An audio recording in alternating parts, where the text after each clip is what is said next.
Right. So welcome, at our first live streaming, and then obviously, it's the sort of the first channel, like formal sort of broadcast, is called Uphold the Upright. And today with me is like Brother Khalid Sadur.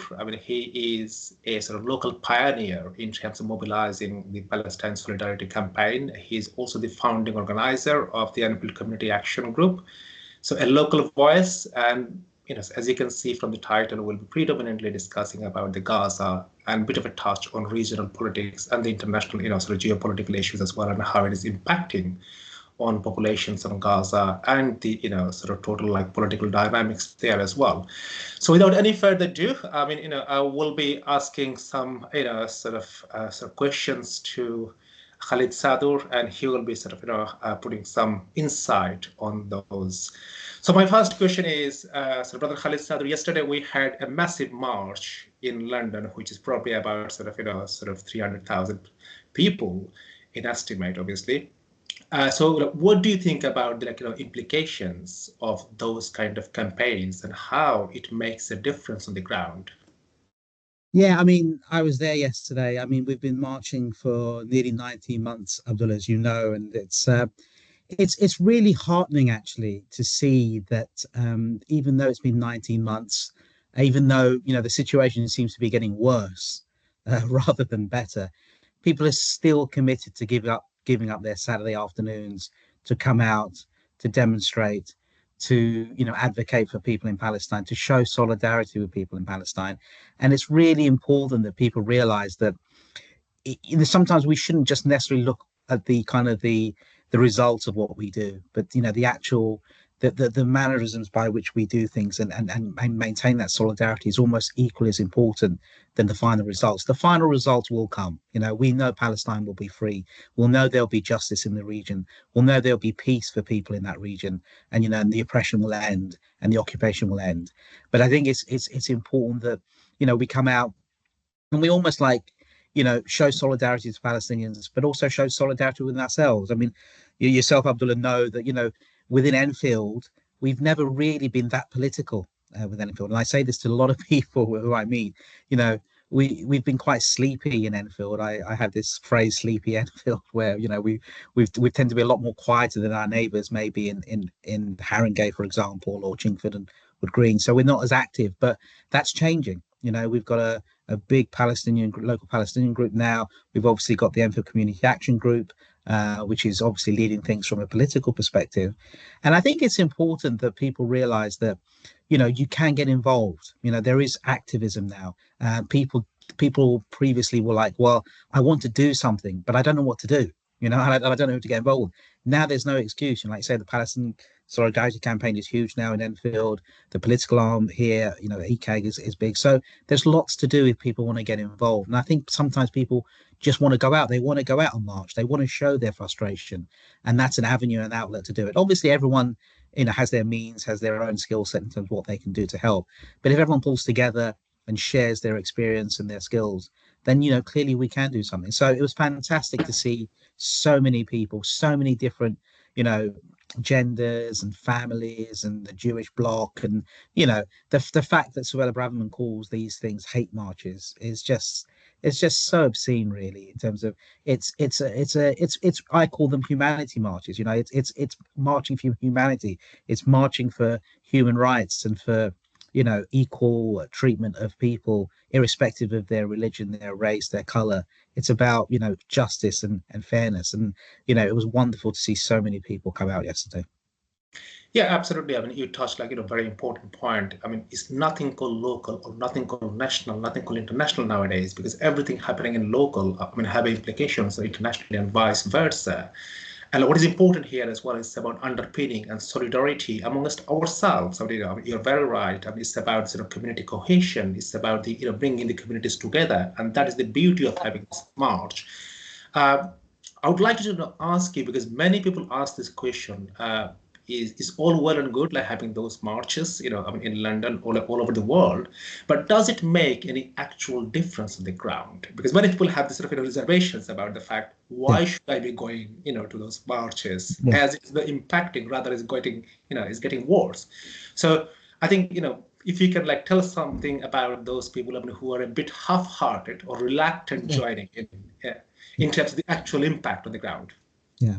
I mean, the reality is, and if you look from experience in terms of apartheid South Africa, there wasn't one thing that changed that absolutely changed overnight. So that's such that the South Africans had to abandon apartheid. It was very much shifting the dial, and that's the way I explain it to people. Was that each of these individual actions, each of the individual marches, each of these individual protests that you go to, or the silent vigils that you go to, or the campaigning you do for politics, or whatever. Each one of these things shifts the dial in terms of how politicians view the issue and how we as a country view the issue. I mean, we had this incredible sight last week, Abdullah. You probably saw yourself, where conservative MPs in Parliament were telling the Labour government enough was enough. We need to start sanctioning Israel. We need to start talking to the Israeli government, telling them they need to let aid in. It was unbelievable that the Conservatives, you would thought would be more pro-Israel than anyone else,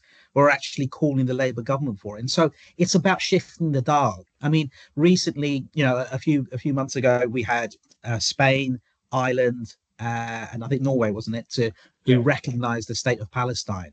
And again, at the time, I was on LBC. I was speaking to Sheila Fogarty on LBC, and she asked me, like, "Is that not rewarding terrorism?" Literally, she asked me, and I said, "No. It's about shifting the dial. It's about showing to Israel that the Western allies and the Western, the international community are serious about creating peace in the region and serious about Palestinian rights in terms of their own sovereign territory, and showing to Israel that you have to come to the negotiating table. This idea of greater Israel from the river to the sea, it's not going to wash. It's not going to happen." So what I would say to people who feel frustrated is that every single action you do in and of its own self is not always, weighty, but together, these actions, when you pull them on together, pile them on, will have weight.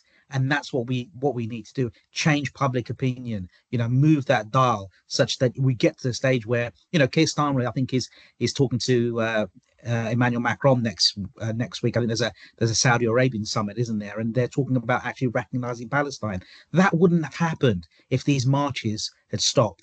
That wouldn't have happened if people hadn't continued, advocating for Palestine, for people taking direct action. I think, let's not forget, there are some people not just marching; they're taking direct action against the Elbits and the Palantirs of this world. So every one of the kind of pro-Palestinian movement who are making an effort should be kind of commended for what they're doing. And like you said, whether you can do a little or whether you can do a lot, everything helps in terms of shifting that dial. And eventually, like you say, that dial will topple over, and we will get effectively what the justice and the freedom of Palestine that we need. Yeah, absolutely. I mean, in fact, we are seeing this sort of tide is changing now. We are seeing this sort of see the sort of paradigm has been shifting. And today, like this morning, there was a strong condemnation and strong warning from the EU to Israel. They will have to sit down at the negotiation table, and they will have to review their aid policy as well. Mm. If we could shift to on the ground at the moment, obviously it's Yeah, been about sort of 60 days, this sort of no food been yeah, entering, and it's been an apocalyptic situation, for the Gazans. So many of, the sort of children, especially, the sort of the vulnerable group, the children, these elderly, have been starving and in sort of malnutrition as well. We know the Israel's policies about paralyzing their entire generation who will be sort of growing up with trauma and malnutrition as well.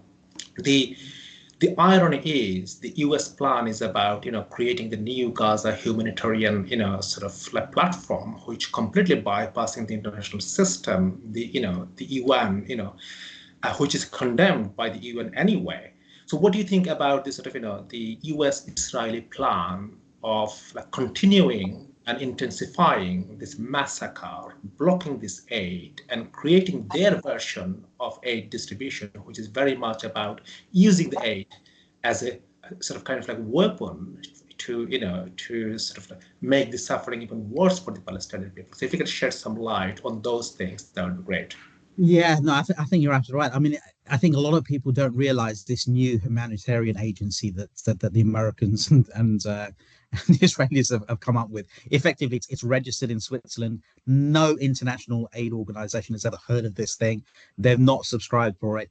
Effectively, what Israel seems to be doing is trying to create an aid agency which will placate their rights to provide humanitarian aid to the local people in Gaza, but obviously be able then to control exactly how much aid comes in, which is against completely, obviously international law and rules and regulations. I mean, what we're seeing in Gaza at the moment is collective punishment. It's simple collective punishment, which is against international law. It's against the Geneva Convention. You cannot, punish the whole of the Gazan population for your perceived, grievances against Hamas. The collective population cannot suffer unjustly, and that's what's currently happening. And so, to me, it seems like a smokescreen in terms of trying to get aid in, because they know they can't sustain a full blockade forever. They know that the international community will come up. And I saw an interview with Marco Rubio, I think just the other day, a couple of days ago, where even he said, "Look, we're open to alternatives for getting aid in." So he wasn't actually backing the Israeli plan. He himself said, "Actually, we're looking at alternatives." The one disappointment, and I'm sure we'll talk about this, Abdullah, but the one disappointment that I had this week was that we saw Trump visit the Middle East. We saw Trump visit the Middle East, and we saw him sign multi-million-dollar deals, even like $500 million deals with Qatar and Saudi Arabia and the UAE. 1.7 trillion altogether. Trillion. Well, there you go. I got my number. I got my decimal points the wrong way. But it's a point of sadness. It's a point of sadness that those players in the region could not use some of their leverage, their financial leverage, to say to Trump, "Okay, you're a deal maker. You want to do a deal. Let's do a deal. If you want the money, then give us, free Gaza from occupation. Tell the Israelis to back down. Let's have a proper solution." That is a sense of sadness that wasn't something that the leaders of the Gulf nations could come up with, and it feels that the Palestinians have been left. They've just been. No one is there. No one is there advocating for them. The other thing I heard this week was that the Israeli hostage, the last American Israeli soldier that was released last weekend, that was because of direct talks between the US and Hamas. So Israel was not included in that process. It subsequently turned out that the US promised Hamas that they would then put pressure on Israel to remove the blockade, and the US reneged on that, even though the hostage was released. So it really is a situation where you have to question actually whether there's honest brokers within the US government at the moment, in terms of actually, are they serious about ending the blockade and putting the required pressure on Israel. But it's sad that the Gulf leaders had an opportunity to do something, and clearly they were more interested in their own self-interest rather than the interests of the people of Palestine. Absolutely, I was going to come on to this, but it is good that we have already sort of put an insight about this recent Trump's visit on the Middle East, and in fact, he has gained about 1.7 trillion of the geo-economic gain, not touching much about the geopolitical side of the region, i.e., Gaza, and obviously, truce or the discussion with Iran as well. In fact, Iran.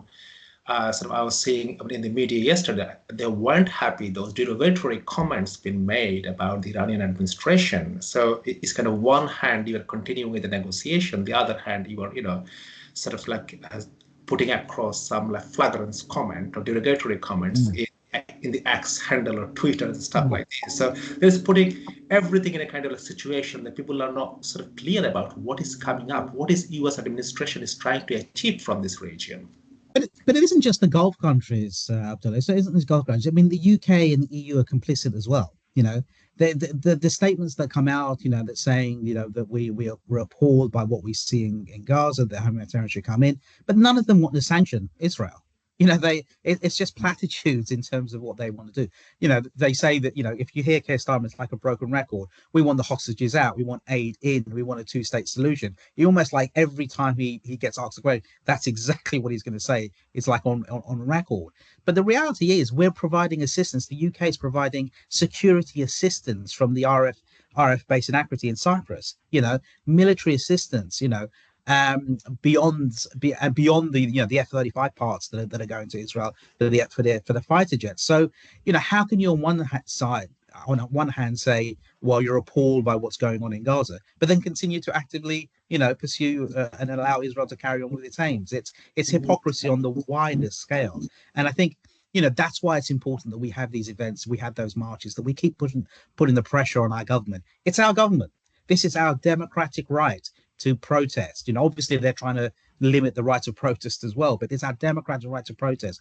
We have the ability to write to our councillors, write to our MPs, demonstrate, and we have to. If a genocide is not going to get you off your backside, apologies for the language, if it's not going to get you to be active, what is? If people being killed and slaughtered, particularly children, Abdullah, we've seen the pictures of children starving, bare bones, ribs. I mean, we're all, I'm a parent. If one day my child says to me they're really hungry, they haven't eaten all day, you as a parent feel it. And that's just eating here. I mean, can you imagine what the parents of the children in Gaza are going through? It's just a lack of humanity, and I think that's why it's important that we do get up, we do be active, and we come together as a community, locally and Enfield first, then nationally and wider, to put pressure, because that's what we can do. We can't, unfortunately, twist Trump's arm, or we can't, tell him to, but we can put pressure on our government to effectively say, you need to do more, and you should be doing more. And that's what we can play. And that's the role that we can play, particularly here in Enfield. Yeah, certainly.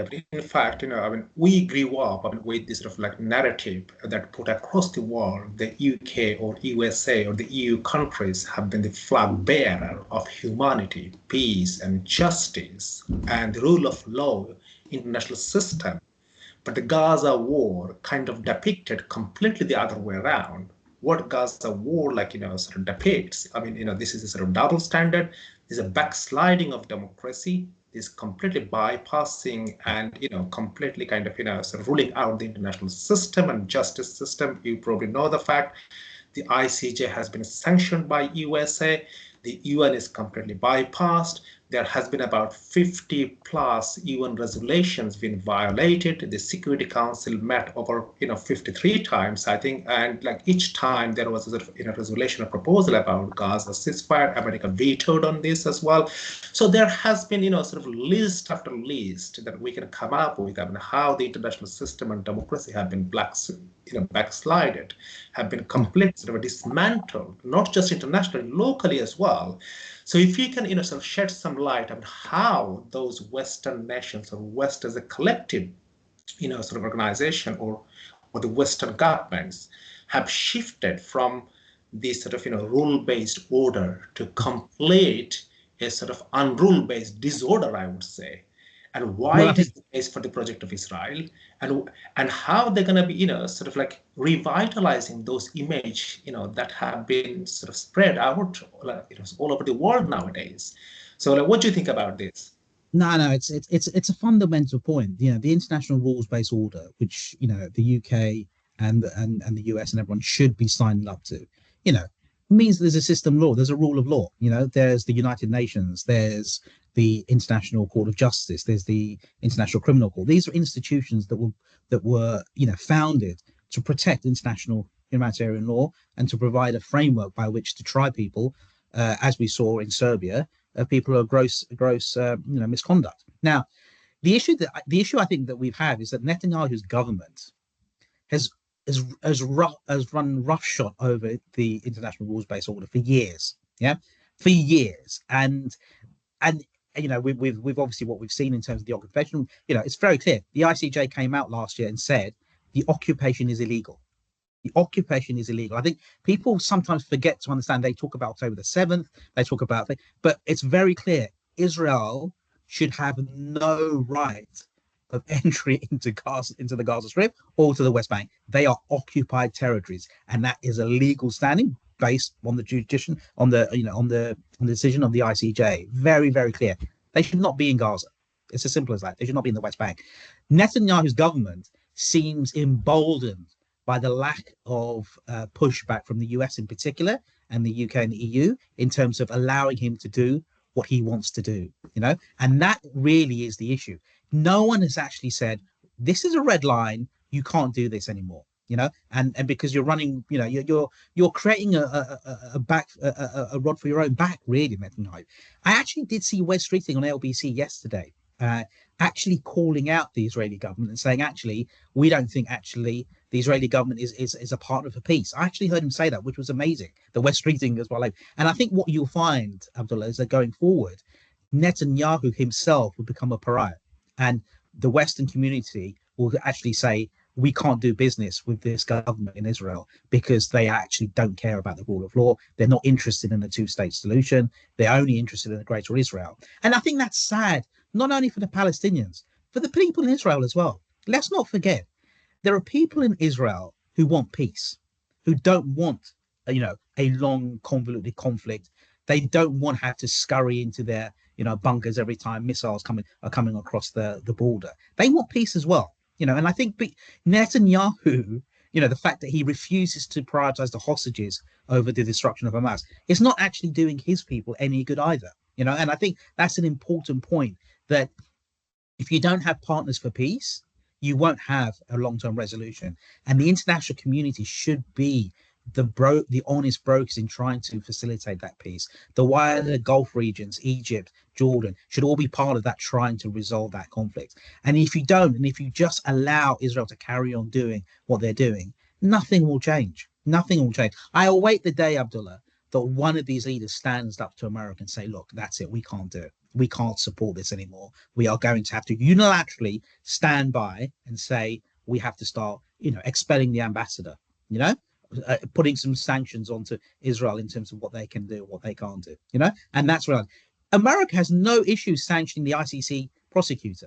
The chief prosecutor is subject to sanctions, all because he had the temerity to issue warrants for Netanyahu and the foreign minister. And just as a benefit for people who are not aware, the ICC prosecutor convened a special committee of international lawyers, including people like Amal Clooney, to provide him with evidence and basis for the jurisdiction of those ICC warrants. And they all said the same thing, that there was jurisdiction for those ICC warrants. And so the fact that Netanyahu and America just basically run roughshod over international law suggests that that's the problem, and that's not the solution. Yes, I totally agree with you. In fact, the fabric inside Israel has been changing as well, because there are a vast, sort of number of people. They are opposite to the war, and they started to, sort of realize the fact this is not Israel war against Gaza. This is Netanyahu's war. And the only reason Netanyahu is doing it to sustain his power, because he knows very well if the war ends tomorrow, he will be charged for the corruption charges. And therefore, his, prime minister, incumbency will come to an end. So he will try war after war, and the expansion of the war in different directions, obviously. Israel has been attacking Syria, have been, occasionally attacking sort of Lebanon as well, despite this sort of, truce and the ceasefire. And you're right, in fact, I believe the people started, I'm talking about sort of general people, not the administration of US and not the sort of UK government as well, but the people on the ground have been kind of understanding Israel become a strategic liability for those countries as opposed to a strategic ally. Because we heard from Jeremy Corbyn the other day, this sort of budget has been shrinked and a lot of cuts have been happening. But at the same time, the government spending billions of aiding Israel. You earlier touched upon the intelligence, sort of aid, the military aid, the diplomatic shield as well. And obviously the US, has over $20 billion sort of aid assistance to Israel every year.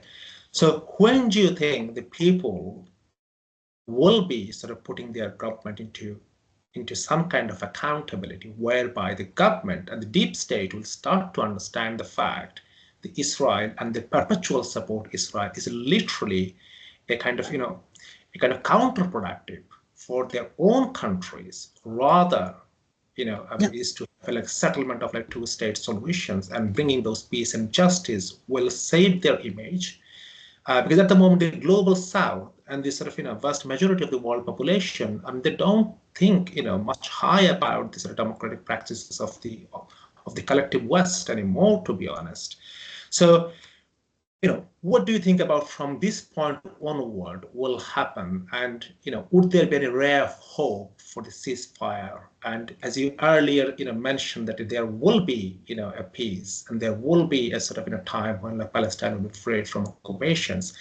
So what do you think about the trajectory going forward? And do you have any kind of understanding that, how those peace and justice and, so free from occupations will be materialized on the ground? Yeah, I mean, I think to give people hope, Netanyahu cannot survive, in the long term. The occupation of Gaza on a long-term basis cannot survive. I don't think anyone is going to accept, after this is all settled, that the Israeli troops are settled in Gaza on a permanent basis. No one is going to accept that, and the international community is not going to accept that, because that just leads to more and more conflict. And I don't think anyone is up for that. So I think almost, as ever, Israel has gone so far, Netanyahu has gone so far that actually you can't put the genie back in the bottle. The reality is that there has to be a fundamental shift in terms of a long-term solution, and that will mean, and more countries, that the hope that we're seeing is that more and more countries are ready to recognize the state of Palestine. And once that's done, once people recognize that the Palestinians have an inalienable right to sovereignty and to self-determination, the hopes and wishes of those on the far right fringe of Israeli society who want a greater Israel will go away, because they realize that actually there's no longer a consensus for this greater Israel concept, what they call from the river to the sea. It will not happen, because the international community, we have to ask people, and we ask government to recognize Palestine, because it's no good Keir Starmer talking about two-state solution and then not actually doing anything about it, bringing it about. Recognizing the state of Palestine will basically bring Israel to the table and say, you have to negotiate, because we won't accept anything less. And I think that's what we do. And that's where we need people to come forward in terms of practicalities. We need people to come forward. We've got local elections next year in Enfield in May 2026. None of the councillors currently support a divestment campaign against Israeli investments for the Enfield Council Pension Fund. None. We've not had one supporter on the existing campaign. Why? Does that mean do they not believe that there's a genocide going on? Do they not believe collective punishment and starvation is going on? Do they not want to use their voice? They have the ability to make sure that human rights are protected and that the Enfield Council pension funds are not used in investments that are facilitating collective punishment, facilitating arms and weapons manufacturers. They have that ability. It's not some war miles and miles away that they can't influence. That's absolute rubbish. And so, but not one councillor thus far has come out in the open and said they back the divestment campaign. And that's what people of Enfield need to realise. You can vote next year. You can vote in your local ward next year, and you can get rid of those councillors who stayed silent. Stayed silent, in the midst of a genocide, in the midst of people starving. They couldn't be brave enough to put their head above the parapet and said, this is wrong. They couldn't be brave enough to resign from a Labour Party that continues to facilitate this. Why would you want to elect councillors who have no almost moral kind of compass at all? And so people, you have the ability. I call upon the residents of Enfield. You have the ability. Register your vote. Get ready for May 26th. We will be standing, as we will standing as Enfield Community Independents, every single ward in London Borough of Enfield. And you have the ability. Then you want to do something, you have the ability to vote those councillors out. And that's what we're saying to people. Every single action that we do shifts that dial. And can you imagine the shock waves that we can send in Enfield if we remove these Labour councillors who just didn't want to say anything or do anything? Yeah, surely Gaza will be a sort of, a hot cake issue for any election nowadays, no matter, it's in UK or in these sort of third world countries as well, because that's the, sort of vibe, and that's the wave have been sort of, generated all over the world from east to west, north to south. And certainly we'll see this sort of, gear will be shifting. We'll be seeing the changes as well, because we truly believe that every microstic change will bring a macrostic change as well. It might be a matter of a few months or years, but there will be a growing pressure from the people to their local council or to their sort of state government as well, or to the international community and international institutions that this can't go along perpetually. There should be an end, and we hope for the best as well. The sooner we can achieve this sort of, the truce and the ceasefire, the sooner at least we can like save lives, we can establish some dialogues. And I think this would be a sort of prime agenda going forward for at least the next few years as well. I suppose, if you don't have anything more to add, Khalid Bhai. I'd just like to say with one final thing, Abdullah, if I may. I have been absolutely mind blown, in terms of the support and the activism that we've seen in Enfield over the last 18, 19 months since the Gaza war started. I mean, we've come together, both from a Palestinian angle, from a political angle. People are coming up, are happy to kind of speak out, are happy to kind of go on protest. Things that I would have never thought would be possible in Enfield. And I really do commend everyone in our community who are making an effort and are standing up. And I ask and I urge everyone, please join us. Don't feel like you're on your own. You're not on your own. There are plenty of people who feel the same that we do. We just stand for justice. We just stand for humanity. We don't care what color, creed you are. We all know the huge amount of Jewish the bloc supporters that come on these marches, the Jewish supporters that we have here in Enfield. This is not about religion. This is about humanity. It's really important that if you're pro-humanity, if you believe in that people should not be oppressed based on their color, religion, gender, etc., then join us, because we are doing something here in Enfield. And I'm proud of the people that have come up and done something. I really respect the courage that they've taken to put their heads above the parapet and actually come do something. So long may that continue. And like you say, let's move that dial a little bit here in Enfield as well. Yes, like truly, like justice, and so injustice anywhere, injustice everywhere. And until and unless Gaza or Palestine is free from occupation, none of us are free. And this is the fundamental truth. And this is, why we should be sort of coming out. We should be standing together, shoulder to shoulder, not just about international issues, but for our local issues, as you rightly pointed out as well, because everything nowadays is intertwined. I mean, I cannot say that, I live in Enfield and, I'm only concerned about local issues. I don't care about the international issues, or vice versa, because everything has the interconnectedness. And on another point, we can talk about labour and poverty and all the other social issues, Abdullah. And we haven't probably got enough time today, but clearly there are a huge amount of other social issues in Enfield that at some point we should talk about as well, for sure. Yeah, I mean, we will be sort of having theme-based session every week. I mean, if we have time, and perhaps bringing along other guests as well, talking about the local issues, talking about the austerity, talking about the benefit cards, and also we'll continue talking about Gaza as well. That's for sure. So, I think unless and until we see this sort of regional pace, we will be sort of speaking up, and we will be sort of voicing our concerns and our solidarity to people in Palestine and people who've been suppressed. So anywhere and everywhere in the world as well. So thanks very much for your time, Khalid Bhai, and then we look forward to seeing you again for our next episode. And hopefully, we should be able to get some traction amongst the local community and get the discussion going. Thanks so much, Abdullah. Thanks so much. Take care of yourself. Bye bye now. All right.